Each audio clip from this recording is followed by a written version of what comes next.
इस चैप्टर का जो हमारा पहला क्वेश्चन है, जो हमारा चैप्टर है जल शक्ति मिशन, उसका जो हमारा पहला क्वेश्चन है वो स्मार्ट सिटी के बारे में है। प्रश्न क्या कह रहा है? प्रश्न है स्मार्ट सिटी मिशन क्या है? पूर्वी उत्तर प्रदेश में इस योजना हेतु चुने गए नगरों की प्रमुख विशेषताओं की विवेचना कीजिए। यानी प्रश्न का पहला भाग है कि स्मार्ट सिटी मिशन के बारे में बताना है, फिर बताना है कि जो हमारा पूर्वांचल है, पूर्वी उत्तर प्रदेश का पूर्वी भाग है, उसमें इस योजना हेतु जो स्मार्ट सिटी मिशन चलाया गया है, कितने नगरों का चयन किया गया है और उनकी क्या क्या विशेषताएं हैं जो ये मिशन चलाया गया है।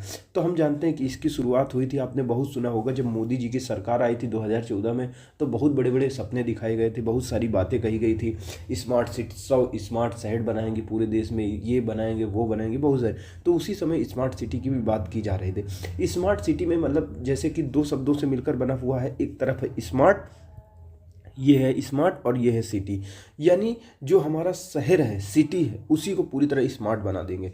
स्मार्ट कैसे बनाएंगे? तो स्मार्ट बनाने का तरीका वही होता है, टेक्नोलॉजी लगा देंगे, रोड अच्छी बना देंगे, पानी की अच्छी व्यवस्था कर देंगे, पूरे पानी ऑटोमेटिक हो जाएगा, जो कचरा हो जाएगा वो यहाँ वहाँ नहीं फैलेगा शहरों में, अपने शहरों में जो कचरा होगा वो यहाँ वहाँ नहीं फैलेगा। सारी चीज़ें टेक्नोलॉजी आधारित कर देंगे, ठीक है।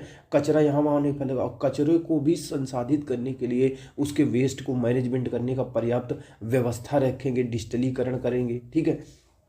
उद्योग में जो शहर बनाया जाएगा उसमें पार्किंग की व्यवस्था होगी, पार्क रहेंगे, हरित पट्टी रहेगी। अमीरों के लिए केवल घर नहीं होंगे, गरीबों के लिए भी घर होंगे, किफ़ायती घर होंगे, सस्ते घर होंगे। और घरों में वहाँ पे सारी सुरक्षा की व्यवस्था होगी, बगल में ही पुलिस थाना होगा कि महिलाओं की, बच्चों की, बुजुर्गों की, इनकी सुरक्षा हो सके, इनको सहायता मिल सके सभी प्रकार की। तो ये होता है स्मार्ट सिटी के उद्देश्य होते हैं। अब पूरी उत्तर प्रदेश में 3 शहरों को चुना गया है। एक चुना गया है वाराणसी, एक चुना गया है इलाहाबाद जो हमारा प्रयागराज है, और अगला है गोरखपुर। गोरखपुर को मुख्यमंत्री जी ने चुना है, जो मुख्यमंत्री की जो स्मार्ट सिटी योजना है उसमें चयन किया गया है। और जो प्रयागराज और वाराणसी है, ये मुख्यमंत्री जो प्रधानमंत्री जी वाली स्मार्ट सिटी योजना थी उससे। इस प्रकार से उत्तर प्रदेश के जो पूर्वी भाग है, पूर्वांचल में 3 शहरों को स्मार्ट सिटी बनाने के लिए चयन किया गया है, ठीक है ना। तो इसकी सभी प्रकार की अलग अलग तरह की विशेषता होती हैं, सारी चीज़ें ध्यान में रखा जाता है। तो चलिए हम देखते हैं। तो सबसे पहले ये जो भाग है प्रश्न का कि स्मार्ट सिटी के बारे में, कि स्मार्ट सिटी मिशन क्या है, तो उसी से शुरुआत करते हैं। तो चलिए हम देखते हैं कि बुक में क्या दिया हुआ है। बुक में क्या दिया हुआ है, सबसे पहले जाने स्मार्ट सिटी मिशन। भारत सरकार ने 25 जून 2015 को स्मार्ट सिटी मिशन की शुरुआत की थी। इस मिशन के माध्यम से भारत में कुल 100 शहरों का चयन किया गया था जिनको स्मार्ट बनाया जाना है। इस योजना में उत्तर प्रदेश के 10 शहरों को शामिल किया गया था। जो केंद्र की स्मार्ट सिटी योजना थी, उस योजना के तहत उत्तर प्रदेश के 10 ऐसे शहर थे जिनको स्मार्ट सिटी के बनाए जाने में शामिल किया गया था, स्मार्ट शहरों के रूप में शामिल किया गया था। ये कौन कौन से शहर थे? लखनऊ, कानपुर, आगरा, वाराणसी, प्रयागराज, अलीगढ़, झांसी, बरेली, मुरादाबाद, सहारनपुर, ठीक है ना। तो वाराणसी और प्रयागराज ये पूर्वांचल के हमारे 2, ठीक है ना। और पूर्वांचल के बारे में ही क्वेश्चन पूछ रहा है, तो ये दो शहर थे, कहाँ के थे? पूर्वांचल के थे, इनको शामिल किया गया था, ठीक है। इस योजना के तहत उन शहरों को बढ़ावा दिया जा रहा है जो कोर इंफ्रास्ट्रक्चर प्रदान करते हैं, यानी आधारभूत ढांचा प्रदान करते हैं और अपने नागरिकों को एक स्वच्छ और टिकाऊ वातावरण प्रदान करते हैं। इस मिशन का उद्देश्य क्या है? जो स्मार्ट सिटी मिशन है इसका उद्देश्य क्या है? शहरी विकास परियोजनाओं के माध्यम से शहरों में रहने वाली भारतीय आबादी की आकांक्षाओं को पूरा करना, ठीक है। इसके माध्यम से क्या करना? आर्थिक विकास को गति प्रदान करना, स्थानीय क्षेत्रों के में विकास और प्रौद्योगिकी का प्रयोग करके स्थानीय लोगों के जीवन को अच्छा बनाना, सुदृढ़ बनाना, सुव्यवस्थित बनाना, सुधार करना। यानी जो स्मार्ट सिटी मिशन लाया गया था इसका उद्देश्य है शहरों में रहने वाली जो भारतीय आबादी है उसकी आकांक्षाओं को पूरा करना, आर्थिक विकास करना, आर्थिक विकास को गति प्रदान करना। जो स्थानीय जो लोग रहते हैं, जो शहरों में रहने वाले स्थानीय क्षेत्रों में लोग हैं, उन स्थानीय क्षेत्रों का विकास करना, वहाँ टेक्नोलॉजी यानी प्रौद्योगिकी का प्रयोग करना और इन सब के जरिए स्थानीय लोगों के जीवन स्तर में सुधार करना। ये मुख्य उद्देश्य था जो smart city mission Uttar Pradesh सरकार लेके आई थी। यानी जो भी मिशन लाया जाएगा अंतोगत तो किस लिए है? लोगों के कल्याण के लिए, लोगों के जीवन स्तर को ऊपर करने के लिए है, उनके आर्थिक क्षेत्र में उन्नयन करने के लिए, यानी आर्थिक विकास करने के लिए है, टेक्नोलॉजी का उपयोग करने के लिए, उसी लिए है, ठीक है ना। स्मार्ट सिटी जो उत्तर प्रदेश में स्मार्ट सिटी मिशन चालू की गई थी, तो केंद्र सरकार केंद्र सरकार की जो स्मार्ट सिटी मिशन योजना थी उसके तहत उत्तर प्रदेश के 10 शहरों को चुना गया है, जो पूर्वांचल के, जिसमें से 2 शहर आते हैं, वाराणसी और प्रयागराज। राज्य सरकार द्वारा उत्तर प्रदेश के 7 शहरों को चयन किया गया है, जिसमें से एक है पूर्वांचल में, देखो ठीक है, जो है गोरखपुर। बाकी अयोध्या, शाहजहांपुर, मेरठ, फिरोजाबाद, मथुरा, गाजियाबाद ये है। अब अगर बात करें तो केंद्र सरकार द्वारा उत्तर प्रदेश के 10 शहरों को स्मार्ट सिटी के रूप में चयन किया गया है, तो वहीं केंद्र की तरह ही उत्तर प्रदेश सरकार द्वारा उत्तर प्रदेश के 7 शहरों को स्मार्ट सिटी या स्मार्ट शहर के रूप में चयन किया गया है। पूर्वी उत्तर प्रदेश में भारत सरकार ने वाराणसी, प्रयागराज को चयन किया है, तो वहीं उत्तर प्रदेश सरकार द्वारा गोरखपुर को, जो पूर्वांचल का भाग है, गोरखपुर को स्मार्ट शहर के रूप में चयन किया गया। अर्थात पूर्वी उत्तर प्रदेश से 3 शहरों को चिन्हित किया गया है। इस मिशन के बुनियादी ढांचे के निम्न तत्व होते हैं। जो स्मार्ट सिटी मिशन है, अब मूल बात आई कि इस मिशन के बुनियादी ढांचे के मुख्य तत्व निम्नलिखित होते हैं, यानी कोई शहर स्मार्ट तब होगा, स्मार्ट सिटी तभी कहेंगे जब निम्नलिखित बुनियादी ढांचे वाली निम्नलिखित बुनियादी सुविधाएं होंगी वहाँ पे।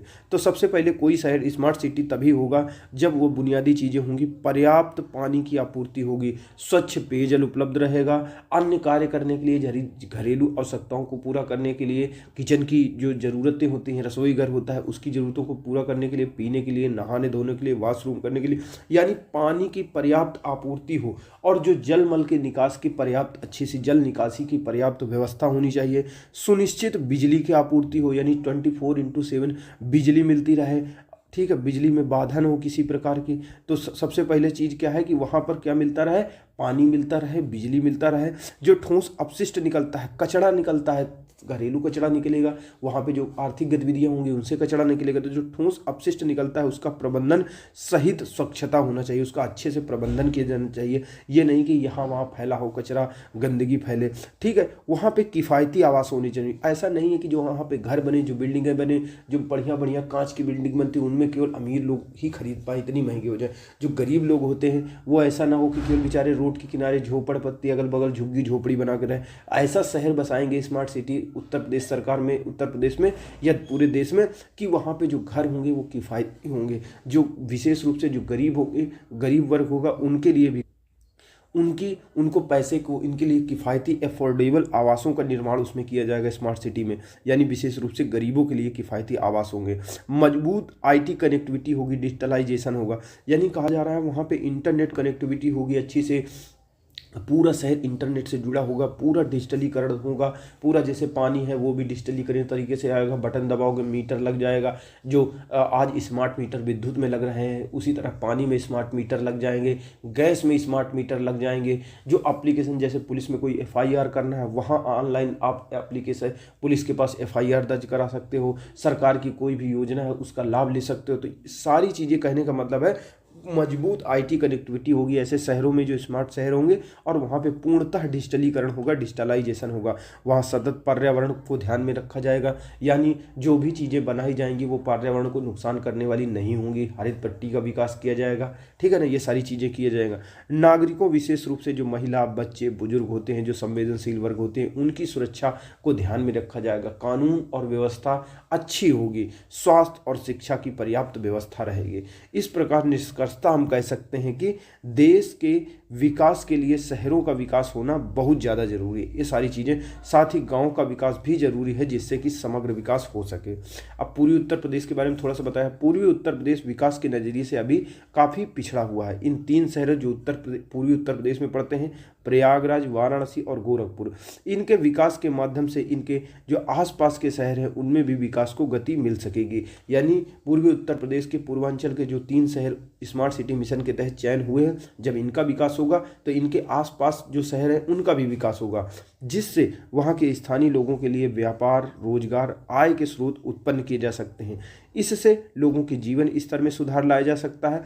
इसी को ध्यान में रखते हुए केंद्र की सरकार ने प्रत्येक राज्य, संघ राज्य क्षेत्रों से कम एक शहर को विकास के रूप में चयन किया है। यानी केंद्र की सरकार ने इसी चीज़ को ध्यान रखते हुए कि कोई शहर स्मार्ट शहर होगा तो वो तो विकसित होगा ही होगा, उसके आसपास के शहर भी विकसित होंगे, लोगों का जीवन स्तर अच्छा होगा, ठीक है, कनेक्टिविटी अच्छी होगी, आर्थिक गतिविधियों का विकास होगा। तो केंद्र सरकार ने जितने भी देश के राज्य हैं, के संघ राज्य क्षेत्र हैं, उनमें कम से कम एक शहर का स्मार्ट सिटी, एक शहर को स्मार्ट सिटी के रूप में विकसित करने के लिए चयन किया है। इसी परिप्रेक्ष्य में प्रधानमंत्री जी ने मेरा शहर मेरा सपना नाम का स्लोगन दिया था, नारा दिया था।